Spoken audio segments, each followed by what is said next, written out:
Brought to you by TechnoSpark 20 series smartphones. I'm superhuman. અને માફી કેવી માંગે છે? ઢીલી ઢસ.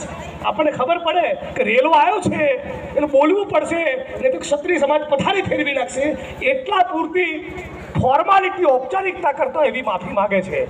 બાકી ખરેખર જો ભારતીય જનતા પાર્ટીને એવું હોય કે ના અમારા નેતાએ ખોટું કર્યું છે તો એને પાડી દો, એને ઘેર બેસાડો, 5 વર્ષ માટે સસ્પેન્ડ કરો. ટિકિટ શેની કાપવાની? ટિકિટ તો કાપવી જ પડે, પણ ટિકિટ કાપવાની સાથોસાથ 5 વર્ષ માટેની રાજકીય કારકિર્દી પતાવી દેવી પડે. ચાલ ઘેર બેસ.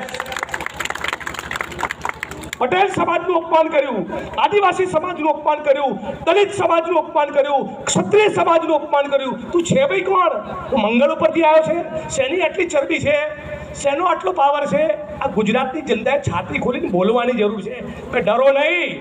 જિગ્નેશ મેવાણી તમારો ધારાસભ્ય છે, ડરો નહીં, ખુલીને બોલો. આ ક્ષત્રિય સમાજનો સવાલ નથી, ગુજરાતની એક બહેનોના માતાનો સવાલ છે. જો આજે ક્ષત્રિય સમાજનું થયેલું અપમાન એ મુદ્દે તમે નહીં બોલો તો કાલે દલિત સમાજની બેન દીકરીઓ પણ બોલશે, કાલે ચૌધરી અને ઠાકોર સમાજની બહેનોના માતાઓ પર માટે પણ બોલશે.